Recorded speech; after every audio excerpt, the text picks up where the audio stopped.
The air in the grand ballroom of the Pacific Heights Museum of Modern Culture didn't just shimmer with luxury, it buzzed with the electric pulse of a multi-billion-dollar legacy.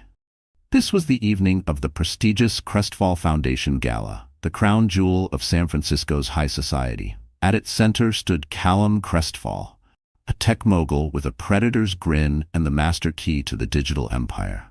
He was a man who had it all: his dynasty, admiration, the flawless wife. But as champagne flowed and flashes fired, Callum sealed his fate with a single public embrace. It was a hug meant for his mistress, the magnetic artist Isla Munro, a moment of stolen intimacy, a whisper wrapped in silk. He was so entranced by her gaze, he failed to notice the true story unraveling just steps away. Because standing right behind him, her hand gently resting on their unborn child, was his pregnant wife, Camilla, and her silence was about to echo louder than the city's skyline. The weight of the Crestfall name hung heavier than the diamond earrings brushing against Camilla's neck. It was power disguised as elegance, prestige cloaked in tradition, and tonight, a velvet trap. From her quiet perch on the mezzanine, overlooking the gala, Camilla Crestfall watched her husband command the room. He moved like a panther, graceful, assured, in his custom midnight blue Armani tux. Every nod was a transaction, every handshake a declaration of control. He was the sun in this glittering constellation of influence, finance, technology, art, and she, his wife, was meant to be his moon, glowing, admired, perfectly placed. But for the past 6 months, her orbit had shifted. The gravitational force that once pulled their lives together now left her suspended in a cold, distant vacuum. It had begun subtly. Late nights at the helm of his global tech empire, Novax Systems, which he dismissed as crucial to the launch of their groundbreaking AI platform Helios. Phone calls taken in private, his voice a hushed and cryptic tone. A new fragrance on his shirts, not the sharp, woody cologne she'd gifted him, but something softer, floral, undeniably feminine. Camilla wasn't foolish. She was a Mornell, a name that held just as much weight in the quiet world of old West Coast wealth as Crestfall did in Silicon Valley. Her lineage wasn't born of recklessness. Her mother, the formidable Margaret Mornell, had once warned her, during tea in the family's garden trimmed with white roses. Men like Callum don't build kingdoms by being satisfied. They're conquerors, darling. Make sure you're the one he's conquering, not the world beyond your front gate. But tonight, as she stood frozen above the ballroom, her hand instinctively shielding the curve of her stomach, those words came rushing back like a prophecy fulfilled. The sight of Callum's arms wrapped around Isla wasn't just a betrayal, it was a revelation. Time slowed. Her breath caught somewhere between her ribs, stuck like a sob too proud to escape. Her world, their world, shifted irreparably, not with a bang, but with the unbearable softness of a stolen glance and a traitor's smile. Camilla had laughed it off then, thinking it the outdated cynicism of another era. They're conquerors. Be sure it's always you he wants to conquer, sweetheart, not the world outside your door. Camilla had brushed it off as her mother's outdated warnings, relics from a more cynical time. Her love for Callum had always felt genuine, a whirlwind affair that captivated the press and charmed society. He was the visionary tech giant, and she, the poised, brilliant social economist who could read market shifts like poetry. He'd once prized her intellect, her knack for disarming skeptical venture capitalists, her elegance under scrutiny. She wasn't just a figure on his arm, she was his equal. Or at least, that's what she'd believed. Now, 7 months pregnant with their first child, a boy the future heir to the Crestfall empire, Camilla carried not just life, but a shadow of dread that never left her side. The pregnancy was complicated, classified as high risk by their doctors, who had insisted on strict rest and minimal stress. A bitter chuckle nearly escaped her lips. Minimal stress in the world of the Crestfalls was a fantasy she no longer dared entertain. Her hand drifted protectively to the swell of her belly, an instinct that had become second nature. This baby was her gravity, the one thing keeping her steady as her life threatened to spiral out of control. She'd tried to reach Callum, to bridge the emotional gap that had widened between them. Just a week ago, she had waited for him in a silk negligee that felt more like theater than romance. When he finally came home, reeking of that unfamiliar, flowery perfume and the smooth bite of top-shelf whiskey, He had merely kissed her forehead, muttered something vague about a brutal board meeting, and disappeared into the guest suite, claiming not to want to disturb her rest. The rejection had pierced like frost glass. Now, her gaze swept across the gala crowd again, searching for his silhouette. And then she saw her. Isla Munro. There was no mistaking her. A slash of crimson silk in a sea of understated black and gold. Her copper curls fell in a waterfall down her back. She cradled a glass of champagne with an artist's indulgent grace. Of course, Camilla knew exactly who she was. Callum had been enthralled with her for months. Isla was a digital artist on the rise. Her niche, the emotional interplay between humanity and artificial intelligence. Callum's company was funding her first major solo show, titled Emotive Echoes. He had described it as a strategic partnership. A way to invest in cultural capital, he'd explained. He talked about Ila's innovation, her artistic eye, her revolutionary use of the Helios platform to create visually striking, emotionally driven installations. He never mentioned her beauty. But then again, he didn't need to. He never needed to mention her beauty, because now, watching him close the distance, Camilla could see everything in how he looked at her. At the base of the grand staircase stood Isla Munro, radiant in crimson. The professional formality Callum extended to everyone else evaporated. He leaned in, his hand settling on the small of her back. The touch, too familiar, too intimate, twisted a knot in Camilla's stomach. Isla tilted her face upward, a slow, knowing smile curving her lips.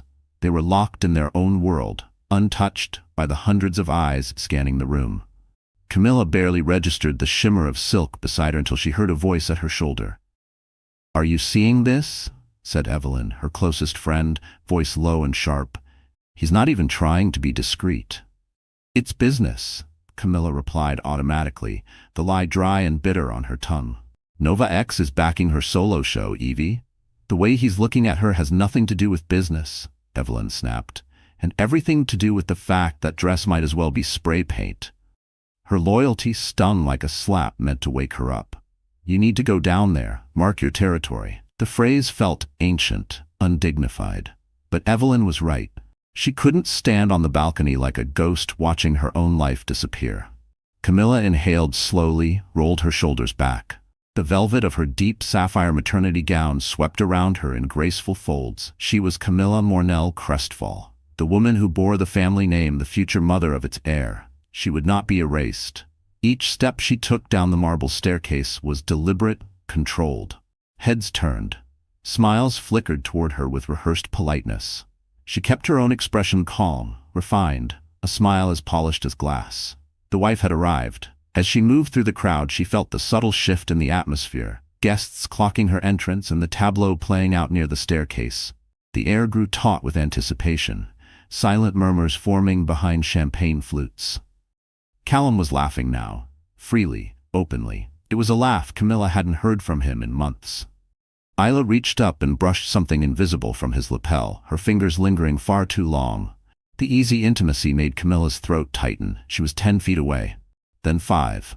Callum's back was to her. He leaned in, voice low, intense. Isla's eyes, a piercing shade of jade, lifted past his shoulder and met Camilla's. Time stopped. There was no embarrassment, no startle in Isla's gaze. Just a poised, cool calculation. A flicker of something that looked disturbingly like triumph. Then came the moment that would scar Camilla's memory forever. Oblivious, submerged in their stolen world, Callum folded Isla Munro into his arms. It wasn't casual. It wasn't professional. It was full-bodied, possessive. His face pressed into her hair, his entire being pouring into that embrace with something close to desperation. Isla's arms circled his neck, her gloved fingers lacing behind his head, pulling him closer. It was a possessive, all-consuming embrace. Callum buried his face in Isla's copper waves, his body language radiating devotion, relief, and a desperate intimacy that left no doubt. Isla's crimson-gloved hands slipped behind his neck, drawing him in tighter, as if the room around them didn't exist. And for Camilla, in that moment, it didn't. The orchestra, the laughter, the clinking of crystal, all of it faded into a low, echoing void. The only thing she could see was her husband, the father of her unborn child, holding another woman as if she were the center of his world. And she, the pregnant wife standing just feet away, was invisible. A sharp pulse of disbelief stabbed through her chest, followed by a hollow ache that spread like wildfire through her limbs. Her heart didn't just break. It fractured silently, methodically, like fine porcelain under pressure. The child within her shifted slightly, unaware that the life outside had just cracked. She didn't remember breathing, didn't feel her own feet. She only registered the overwhelming realization that she had ceased to exist in the world of the man she loved. A camera flash burst from the edge of the room, then another. They hadn't noticed her yet. Their attention was riveted to the billionaire and his striking muse. But Camilla knew. It was only seconds before the lens turned, before whispers shifted from admiration to scandal, from power to betrayal. She didn't scream, she didn't cry, she didn't storm down the staircase and expose them with a slap. In the crushing silence of soul-rending betrayal, her Mornell lineage took control. She turned with a poise that betrayed none of the wreckage inside and walked away. Her exit was as elegant and controlled as her arrival had been. She didn't see it happen. The precise moment a society photographer from the San Francisco Herald lowered his lens from the embracing couple and caught her instead. Caught her walking away, hand resting on her belly, face frozen in a portrait of heartbreak so refined it looked sculpted. The front-page photo of tomorrow's paper had just been captured. The spark had been struck. The world of Callum Crestfall was about to ignite. Evelyn found her in the ladies' powder room, a glittering sanctuary of gold-veined marble and crystal chandeliers that now felt more like a mausoleum. Camilla stood before the mirror, unmoving. But she wasn't seeing her reflection. She saw the ghost of the woman she'd been 10 minutes ago. A woman who still carried a thread of hope. That woman was gone, replaced by a stranger with vacant eyes and a sorrow that not even soft lighting could conceal. "Camilla? My God, I'm so sorry," Evelyn whispered, rushing to her side. Her hands trembled, unsure whether to reach for her or just hover. Everyone saw. Camilla blinked slowly. Her eyes shimmered but refused to spill. Her reflection wavered as if even the mirror mourned her. "Get me out of here," she said quietly, voice steady with barely contained emotion. "Now, Evelyn, before he sees me, before anyone else does. What about your car, the driver? We'll take yours. I'll text my driver to stay. I don't want anyone from Callum's staff knowing a thing." Her words were crisp, stripped of emotion. Survival had taken over now, sharp and cold like fractured glass. The shock had already calcified into something harder, more durable. Evelyn, mercifully, didn't ask any more questions. She simply wrapped a protective arm around Camilla and steered her through a side corridor, bypassing the gauntlet of reporters and flashing cameras outside the main entrance. The cool night air wrapped around them as they exited into the quiet alleyway. The ride back to the Crestfall penthouse, a sprawling expanse of steel and glass perched above San Francisco Bay, was a blur. Evelyn's gentle murmurs of comfort faded into static. Camilla's mind played the gala scene over and over like a cruel, looping film. Callum's laughter, Eva's triumphant expression, that embrace. Each repetition chipped away a little more at the resolve she had fought so hard to hold. Every detail was burned into her consciousness like a brand. His hand on Ela's back, the softness of his smile, the look in his eyes that once belonged only to her. Her pulse throbbed with a hollow ache, her thoughts spiraling into a dark, inescapable echo. The moment they stepped into the marble foyer of the penthouse, silence swallowed everything. This place, once a temple of shared ambition, now felt like a crypt housing the corpse of their marriage. The walls bore their story in carefully framed portraits, sailing in the Pacific, skiing in Whistler, beaming on their wedding day. All lies. Every one. "Do you want me to stay?" Evelyn asked softly. Camilla shook her head. "No, I need to be alone. But thank you for everything." She offered a faint smile. "Please, call me in the morning." After Evelyn left, Camilla wandered through the dark apartment. She passed the nursery. The door cracked open. Just last week, the design team had completed it. It was a tranquil space, bathed in soft neutrals with a mural of constellations and mythical animals gracing the ceiling. A wave of nausea hit her so violently her knees nearly gave out. She gripped the doorframe, knuckles whitening with the force. The air inside the room felt too still, too clean, like it didn't belong to her anymore. Every detail, from the cloud-shaped nightlight to the tiny bookshelf filled with fairy tales, screamed of the life they had promised each other, a promise now rotting at its core. Her baby deserved better than a legacy built on betrayal. This was supposed to be a haven, a symbol of new beginnings. Now it felt like a movie set, a hollow backdrop to the illusion of the perfect Crestfall life. She retreated to her master suite, a secluded wing of the penthouse that had quietly become hers alone. She peeled off the velvet gown and the heavy jewels, letting them fall in a careless heap. In the shower, she scrubbed at her skin until it stung, desperate to erase the night. The shame, the betrayal, the scent of the other woman that clung to her husband and now seemed embedded in the air. It was just past 2 a.m. when she heard him. "Callum?" He entered quietly, but not quietly enough. She heard the soft clink of his cufflinks hitting the dresser, the sigh as he loosened his tie. Then he hummed, a low, contented hum. The sound turned her blood to ice. How could he sound so satisfied, so unaware of the destruction he'd left behind? Her jaw clenched as her stomach churned. The bed dipped as he slid in beside her. The faint, unmistakable trace of Isla's perfume lingered on his skin. He thought she was asleep. He thought he'd gotten away with it. "Camilla," he whispered, his voice thick with feigned concern. "You left early? Julian said you weren't feeling well. Is everything okay? The baby?" The hypocrisy made her physically ill. She didn't move, didn't even breathe. He sighed again. This time, a sound laced with irritation. Then he turned over, away from her, and within minutes his breathing deepened, slow and steady. He was asleep, peaceful, content, as if he hadn't just demolished his marriage in front of half the city. Camilla lay in the dark, a scream caught in her chest, frozen in place. Sleep was not an option. It was a luxury for the untouched. She slipped silently from the bed and padded to her private study, the floor-to-ceiling windows casting the glow of San Francisco's skyline across the room. The city glittered like a million emotionless stars. She opened her laptop. The first shockwaves were already pulsing through the internet. Society blogs, gossip columns, headlines pulsing with coded scandal. Crestfall Tech CEO's electric connection with rising artist Isla Monroe. Camilla who? Callum Crestfall and Isla Monroe steal the spotlight at Crestfall Foundation Gala. The early pieces were careful, layered with suggestion more than accusation. But the photos spoke plainly. There were dozens. Callum and Isla laughing, whispering, touching, the embrace, and then she saw it. The San Francisco Herald had updated its front page. The lead image was massive, striking, absolutely devastating. There they were, Callum and Isla, entwined in that damning embrace, a study in stolen intimacy, and behind them, blurred but unmistakable, framed perfectly beneath Callum's outstretched arm, was her. Camilla. Her hand on her belly, her face locked in anguish. The headline was surgical in its cruelty. The triangle. The subheadline cut deeper. While radiant Isla Monroe accepts the arms of billionaire Callum Crestfall, his pregnant wife Camilla slips away. A picture worth 1,000 words.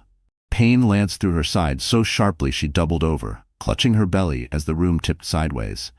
This wasn't just heartbreak anymore. It was physical. Dizzy. Cramping. Her vision swam.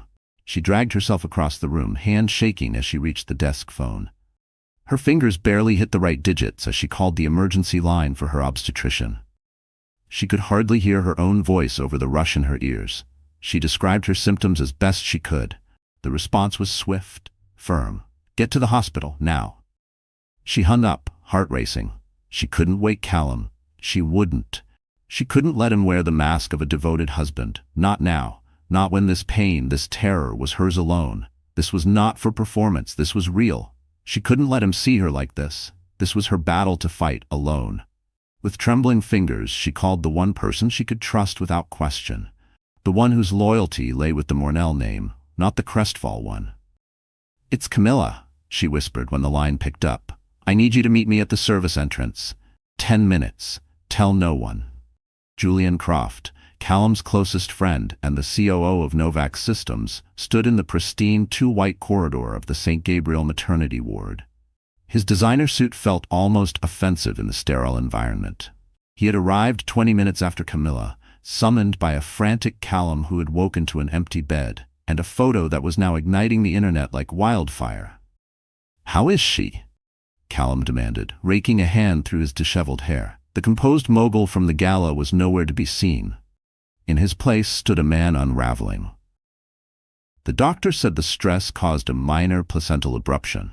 They're keeping her for monitoring, trying to prevent early labor, Julian answered flatly. His voice carried none of its usual composure or warmth. Callum staggered back, the color draining from his face. Early labor, my God. The baby?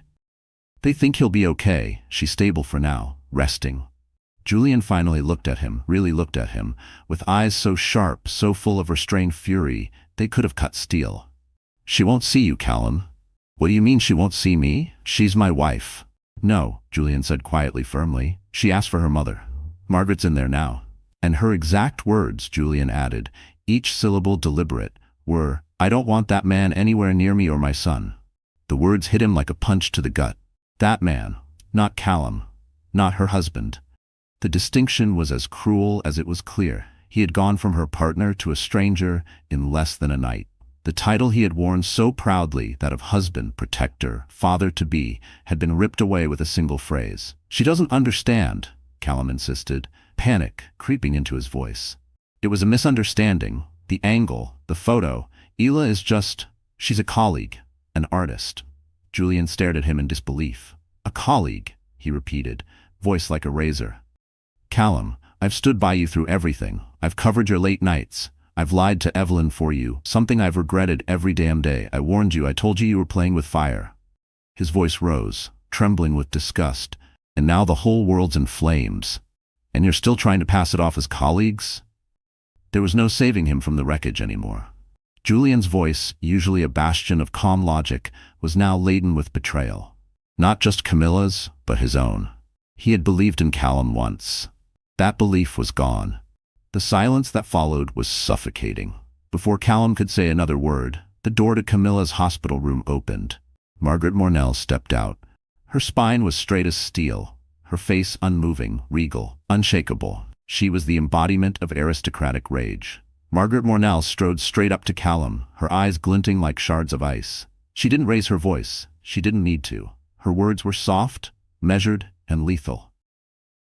You've done what no competitor, no economic crash, no scandal has ever managed, Callum, she said, her voice laced with refined venom. You've broken my daughter, and by doing so, you've declared war on my family. You will not see her. You will not see my grandson. From this moment forward, all communication will go through attorneys. Now get out of my sight. She turned without another word, dismissing him with the cold finality of a monarch banishing a traitor. Callum stood frozen in place, stunned into silence as the full scale of the disaster descended on him. This wasn't just a misstep. This was ruin. He hadn't merely betrayed a wife. He had shattered a bloodline. And the woman lying in that hospital bed wasn't just broken. She was a Mornell. And Mornells never, ever lost. For 3 days, Camilla remained in the quiet cocoon of her private hospital suite. The immediate medical crisis had passed. The doctors had managed to stop the contractions, but she was placed on strict bed rest for the rest of her pregnancy. Yet her room was no prison. It was a war room. Margaret was the general. Evelyn, the chief strategist. Together, they transformed the sterile sanctuary into the command center of a silent revolution. The air inside the suite was charged, strategy meetings spoken in hushed tones, legal files quietly reviewed over cups of chamomile tea. Camilla, though confined to bed, was not idle. Her mind was sharper than ever, her resolve forged in pain. Her stillness was not weakness, it was the calm before the storm. The gifts and lavish flower arrangements from Callum were returned unopened. His voicemails went unanswered. His messages, frantic and rambling, were ignored. He wasn't just barred from the room, he was locked out of her life. Outside those hospital walls, the world boiled with scandal. The triangle photo was everywhere. It had become a cultural moment, a viral symbol of betrayal and unchecked ego. Isla Munro was no longer a talented digital artist. She was now the most infamous mistress in the world. Hounded by paparazzi on both coasts, she responded with a calculated move, an exclusive interview with a glossy national magazine. In it, she cast herself as the reluctant muse, an artist caught in the whirlwind of a powerful man's attention. She spoke of a profound intellectual bond with Callum, a connection that defied conventional definitions. She never confirmed a physical affair. But her phrasing painted the picture she wanted. A misunderstood romance, not a scandal. It was a masterstroke in public relations, one designed to make her a tragic heroine, not a homewrecker. It was manipulation at its finest, precise, rehearsed, and utterly heartless. It made Camilla's blood boil. While she fought to keep her son safe inside her body, Isla was out there, reframing the truth.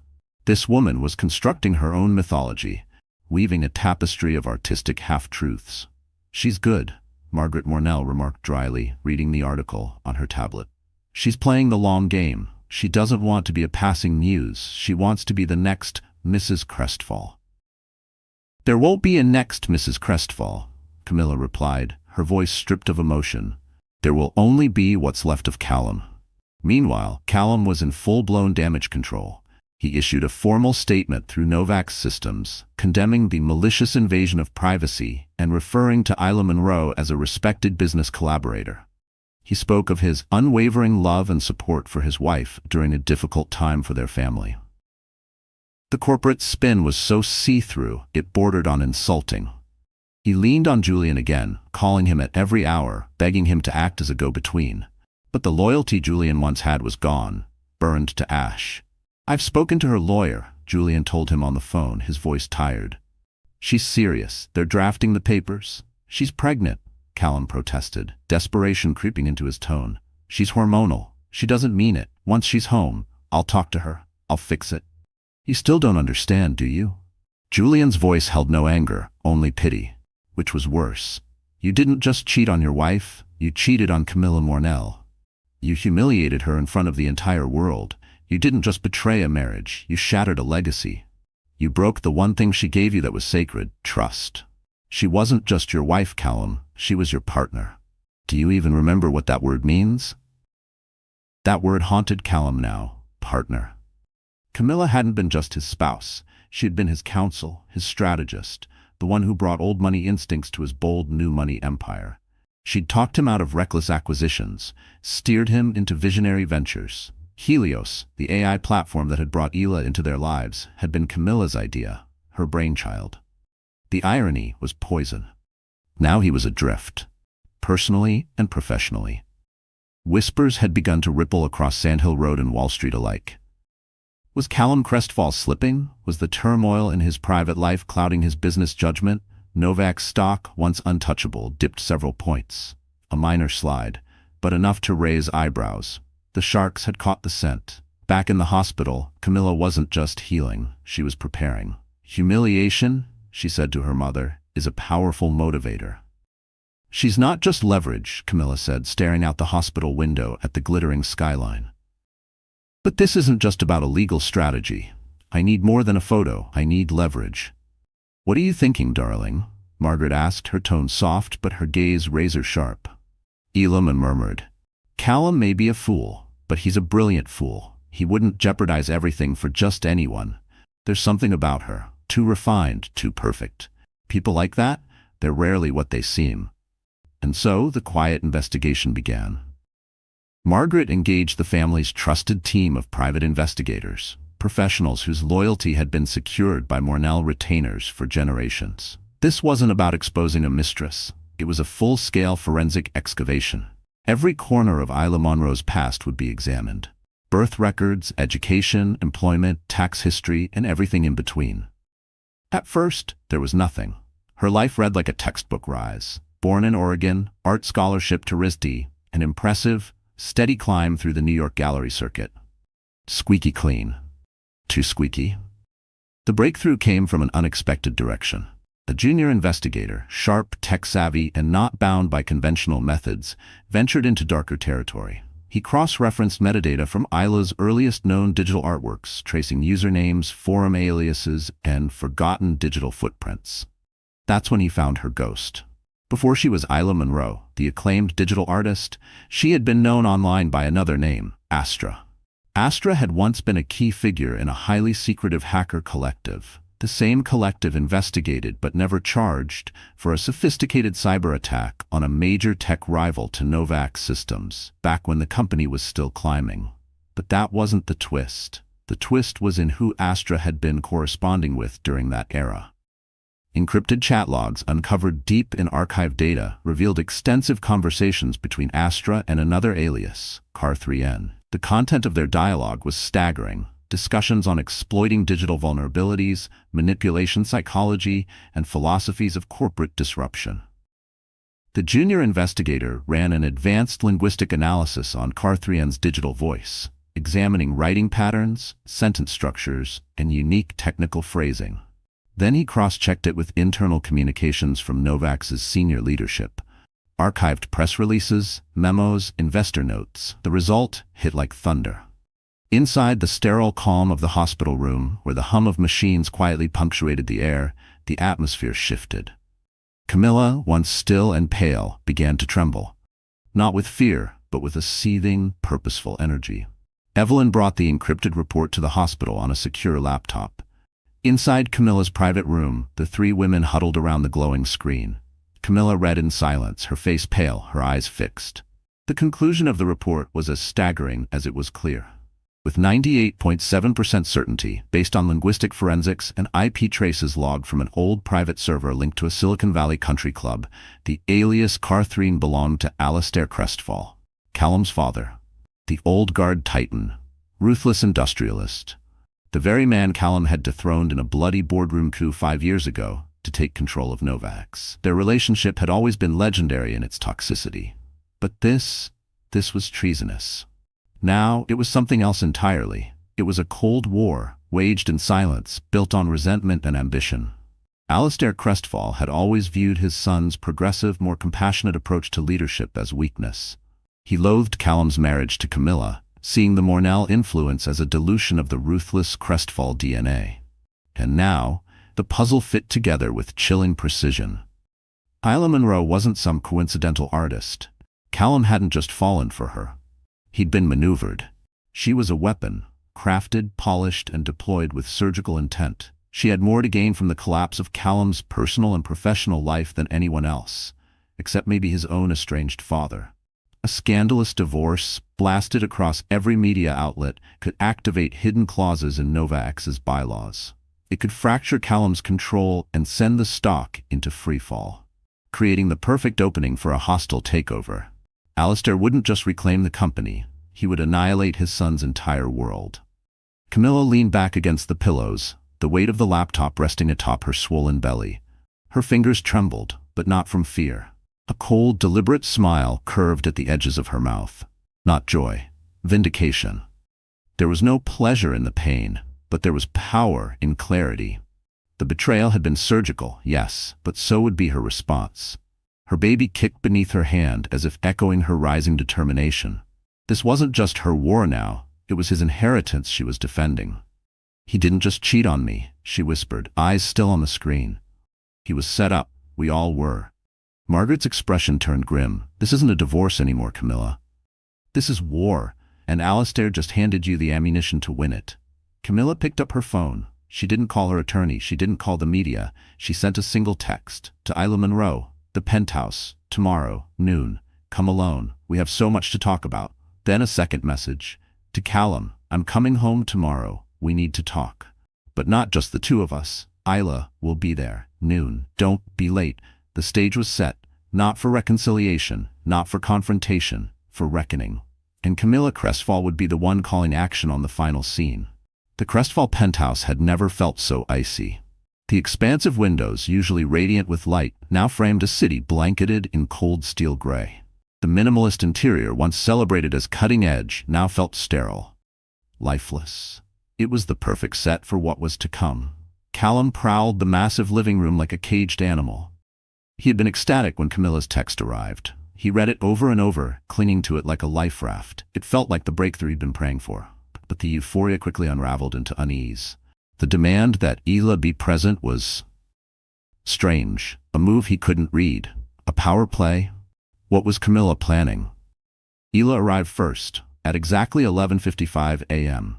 She was the embodiment of curated poise, black-tailored slacks, a cream silk blouse, her signature red hair pulled into a severe chignon. Her expression unreadable, her posture calm and exacting. She radiated that specific brand of artistic detachment, one that grated against Callum's fraying nerves. "Callum," she said, voice smooth as velvet. "You look awful." "What is this, Isla?" "What does she want?" he snapped, skipping pleasantries. "I imagine she wants what any woman in her position would want," Isla replied, eyes gliding across the penthouse like she was valuing its contents. "An explanation. Maybe an apology. Maybe something a little more visceral." Before Callum could retort, the elevator chimed. The doors opened directly into the Crestfall penthouse. Camilla entered, not in a wheelchair as Callum had feared, but slowly, gracefully, every step measured. One hand rested gently on her stomach. She wasn't wearing soft pajamas or the drape of convalescence. No, she was dressed in a sharply tailored navy dress, severe, elegant, commanding, hairstyled, makeup immaculate. The fragile, devastated woman from the gala was gone. In her place stood a sovereign, cold, composed, in absolute control. Evelyn and Margaret Mornell followed behind her, a few steps back. Their presence alone made it clear, this was no private heart-to-heart. This was a tribunal. Camilla's eyes swept across the room, landing first on Callum, pausing with a look of measured disappointment, so deep, so precise, it hurt more than fury ever could. Then she turned to Isla. Their eyes locked, and for the first time Isla blinked. "Thank you both for coming," Camilla said evenly. Her voice was smooth, unwavering. She motioned toward the two large white sofas that flanked a marble coffee table. "Please, sit." It was not a suggestion. It was law. Callum and Isla took their seats on one side. Camilla and Margaret sat on the other. Evelyn remained standing near the door, an ever-present reminder that this was a stage, and the curtain had just gone up. Camilla sat like a statue, unblinking. A silent force. She placed a sealed manila envelope on the coffee table between them. "I've spent the last 2 weeks thinking about betrayal," she said, her voice carrying easily through the tense stillness of the room. "It's fascinating. It comes in layers." Her gaze was steady, her tone analytical. "On the surface, there's the basic, vulgar act. Infidelity, the lies, the secret rendezvous, the scent of another woman on the man you married." She turned her full attention to Callum. "That part, Callum, is yours, and yours alone. You broke our vows, you disgraced me, you put our son's life in jeopardy." Her voice didn't rise, but the words struck like knives. "That is a betrayal I will carry for the rest of my life, and for that there is no forgiveness." Callum opened his mouth, desperate to speak, to offer the apologies he had rehearsed again and again. But Camilla lifted one hand. "Silence. That," she continued, turning her gaze to Isla, "is just the first layer. Then there's the deeper kind of betrayal, the calculated one, the kind that wears a mask." She leaned forward slightly, her eyes narrowing. "You're an artist, a brilliant one, not just with form and concept, but with people. You built a perfect little fiction for yourself, the tragic muse caught in the emotional orbit of a powerful man. But your most impressive piece?" She paused, voice like ice. "Was the character you played for my husband." Isla gave a breathy half-laugh, mocking and dismissive. "Camilla, if you're implying I seduced your husband, you're giving me far too much credit, and him far too little." "Oh, I'm not talking about seduction," Camilla said coldly. "I'm talking about espionage." She slid the envelope across the marble table. "I believe you once went by the name Astra online. Ring any bells?" The color drained from Isla's face. Her practiced mask of aloof calm fractured. For the first time, something raw flashed behind her eyes. Panic. Callum's head snapped toward her, confusion giving way to something far more dangerous. Recognition. It was the kind of silence that doesn't fall, but crashes. Sharp, electric, irreversible. Even the air seemed to withdraw from the room, making space for the truth about to unfold. "Astra," Camilla repeated, her tone merciless. A key operative in a covert hacking collective, known for digital sabotage, a ghost with a specialized toolkit, one that could be, let's say, extremely useful to someone looking to destabilize a company. She let the implication hang. Someone like, oh, I don't know, a bitter patriarch, forced out of the very empire he built. Callum flinched. "What the hell are you talking about? My father?" Camilla didn't look at him. Her focus stayed locked on Isla. "I wonder what Alistair Crestfall promised you. A gallery? Your own tech-integrated installation at Novax? Or maybe it was just about the thrill, one last disruption. Carthrine and Astra, together again for a final performance." Isla stared at the envelope as if it were a live grenade. The room held its breath. Her hands, once poised and still, now trembled slightly in her lap. My father, Callum whispered, the words catching in his throat. He wouldn't. But even as the denial left his lips, decades of power struggles, mind games, and surgical ambition told him exactly what his father would do. Of course he would. It all came rushing in. Alistair's oddly cheerful phone calls in recent weeks, the pointed questions about the Helios launch, the sly remarks about Camilla. Callum had thought it was just his father's usual gamesmanship. Now he saw it clearly, a general surveying his battlefield. A man who didn't just want control, he wanted obliteration. Total submission from the son who had once dared to dethrone him. "Tell me, Isla," Margaret Mornell said, speaking for the first time. Her voice cracked like ice under pressure. "Was sleeping with the son part of your agreement with the father? Or just a perk of the assignment?" The words shattered the room's silence. Isla finally broke. Her eyes moved from Margaret's withering scorn to Camilla's frozen fury, then to Callum's wrecked expression. The performance was over. "He found me," she said quietly. "Alistair. He'd been tracking me for years. He knew everything about Astra, about the collective. He said he had an opportunity." She swallowed hard. "He wanted me to get close to Callum, to be a disruption, a distraction. He said Callum's marriage made him soft, that he was losing his edge. He wanted to show the board Callum's personal life was a threat to the company." "And the affair?" Camilla asked, her voice a blade. Isla looked at Callum then. For a flicker of a second there was something human, regret, pity. That wasn't part of the initial plan. The idea was just to create doubt, the illusion of something inappropriate. "But Callum," she hesitated, "he wanted someone to see him, not as a CEO, just a person." It was easy. That final word, so dismissive, so stark, echoed like a gunshot. Easy. The word landed like a strike across the face. Callum had been desperate for connection, starved for meaning. And in his hunger, he had walked blindly into a snare set by his own father. The scope of it, of Alistair's betrayal, was monstrous. It dwarfed his own. In that moment he realized the bitter truth. He had never truly been in control. Not of his company, not of his fate, and certainly not of the wreckage now lying before him. He wasn't the architect of disaster. He was a pawn, a fool. And now everything was in ruins. Camilla stood. The reckoning was over. "This marriage is over, Callum," she said, her voice composed, final. "Our lawyers will be in touch, not just for the divorce." She paused. "But also for my formal separation from Novak's systems." Callum surged to his feet. "Camilla, wait, you can't walk away from the company. We built it together. You will be fighting your father for the soul of your company," Camilla cut in, her voice like steel. "I will be fighting for something far more important. I will be protecting my assets and my sons." Camilla's voice was unshakable. "The prenuptial agreement gives me significant equity. Shares I earned, shares gifted to me, shares tied to initiatives I led. I'll be forming my own holding company." Her gaze hardened. "And I'll be voting my shares to protect my investment." "You want to go to war with your father, fine," she continued. "But I will not be collateral damage. I will be a kingmaker." The room seemed to contract around her, the force of her will pushing out everything else. This wasn't a declaration. It was a coronation, and her crown was carved from resolve, not privilege. She turned, Margaret and Evelyn silently falling into step behind her. But before she reached the elevator, Camilla paused in the foyer, glancing back one final time. Callum stood at the center of the room, a man broken, lost, hollow. Across from him, Ela sat small and silent, a saboteur whose plan had blown up in spectacular fashion. "One more thing, Callum," Camilla said, her voice clear, ringing across the marble. "That envelope? It contains everything. The chat logs between Astra and Carther and Alistair's encrypted messages to Isla. Every thread of their conspiracy. What you do with it is up to you.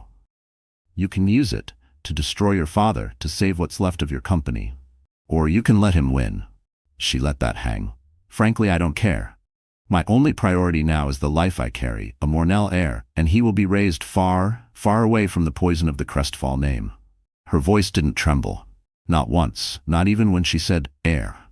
There was pride in that word now. Protection. Power. She turned, and without another glance stepped into the elevator. The doors slid closed with a whisper of finality, sealing off the past, leaving Callum Crestfall alone in the cavernous hollowness of his penthouse. Once a palace, now just a graveyard. The silence that followed was suffocating. Across from him, Isla Munro remained frozen, an artfully composed ruin. The envelope still sat on the table between them, humming with the weight of truth, a monument to betrayal. Callum didn't move. Not at first. Then, his body shuddered. A guttural cry of rage ripped from his throat. He lashed out, sweeping his arm across the table, sending the envelope, a crystal vase, and a stack of design books crashing to the ground. The destruction wasn't enough. Nothing would be. It wasn't just a room in ruins. It was his legacy, his identity. Isla flinched but didn't speak. She slowly stood, her movements brittle and wary, like an animal that senses it's no longer welcome. "Get out," Callum growled, his back to her, his voice low, final, dangerous. "Callum," she started, her own voice thin, cracked, and reaching. "Did you ever feel anything?" Callum cut in, turning to face her. His eyes were ablaze, burning with a rawness so visceral, it was almost frightening. Was every touch, every word, every moment just part of your script? Isla met his gaze. And for once, the mask was gone. There was no elegance, no mystique, only the bare, unfiltered truth of a mercenary who had failed her mission. "It was a job," she said, voice flat. "You were a mark. It got complicated, but in the end, it was always a job." Her tone was void of malice, but that only made it worse. There was no apology, no remorse, just the factual detachment of someone who never planned to stay. The admission, plain, emotionless, struck harder than any grand betrayal. He hadn't even been worth betraying. He had just been a task, a line item. The sting wasn't in the betrayal, it was in the irrelevance.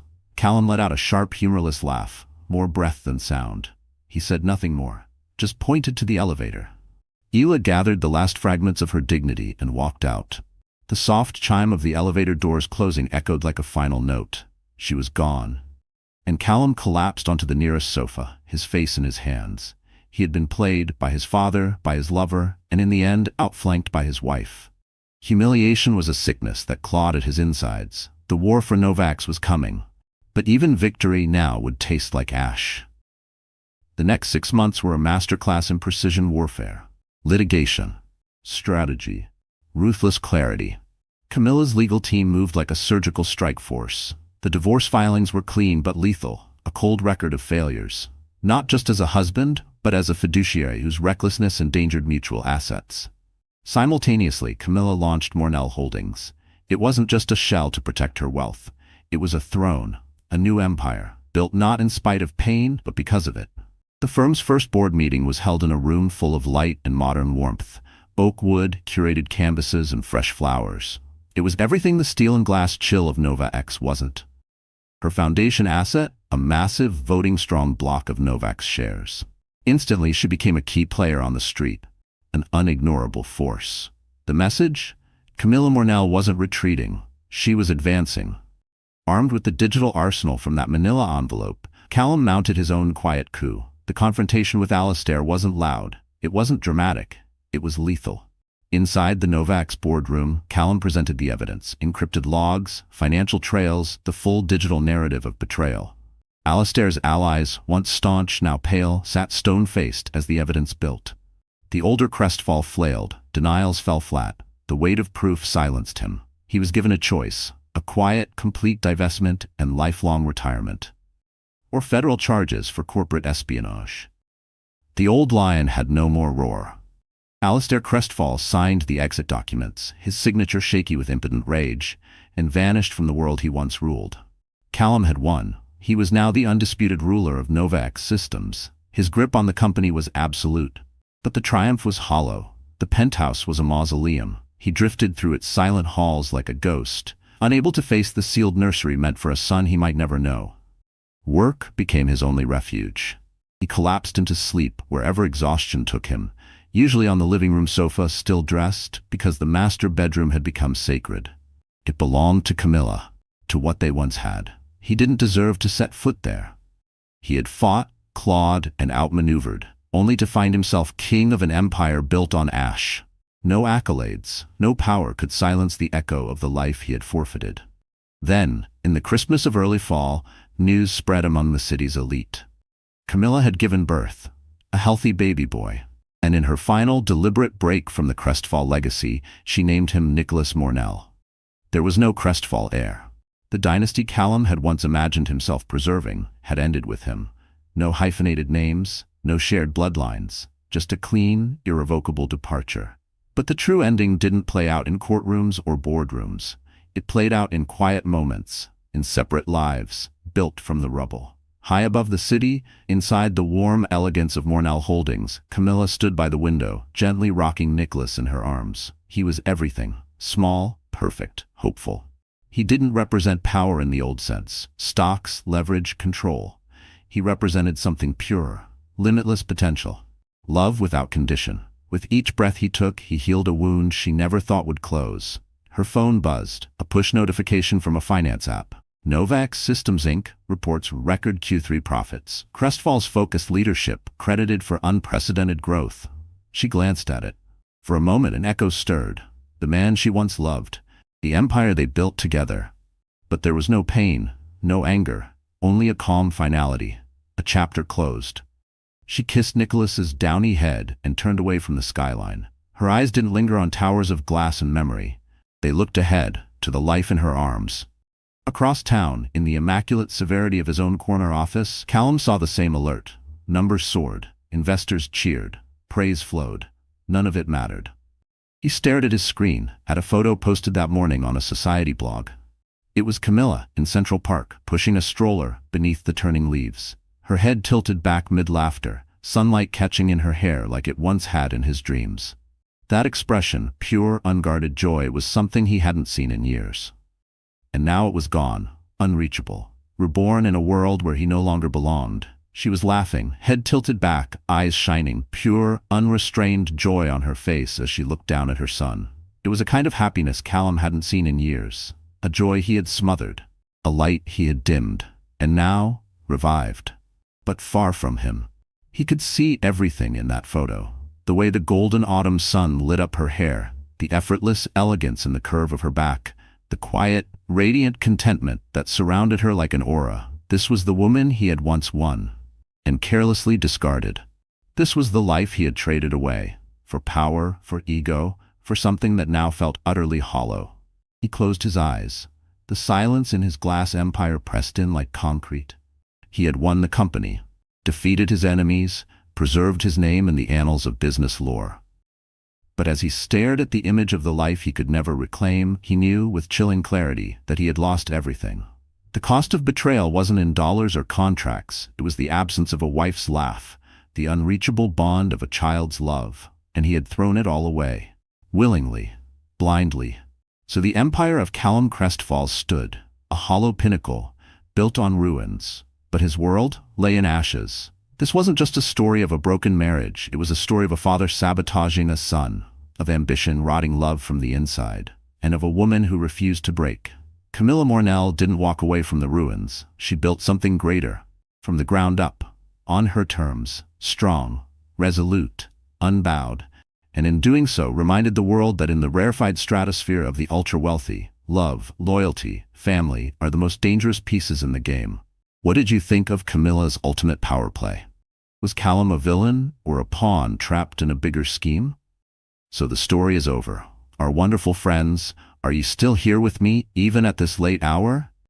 If you're still watching, still listening, then maybe something in this story touched you, stirred something real, and maybe, just maybe, we're both meant to sit in this moment together and ask, what now?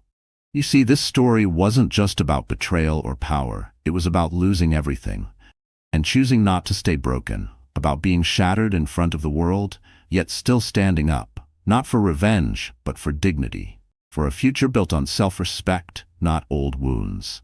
Camilla Mornell's journey reminds us, your worth isn't decided by someone else's inability to recognize it. When the world tries to define you by what you've lost, redefine yourself by what you're building. In a world obsessed with image, her quiet, fierce refusal to crumble became the loudest truth of all. The wound is the place where the light enters you. Rumi.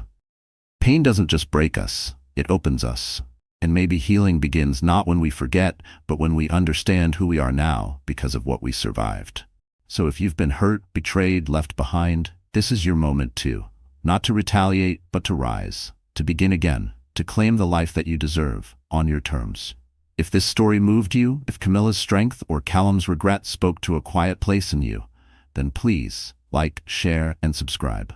Stay with us. There's more to explore, more stories to tell, and maybe the next one will feel even more like your own. Until then, take care of your heart, rebuild from the ashes. And remember, you're not alone.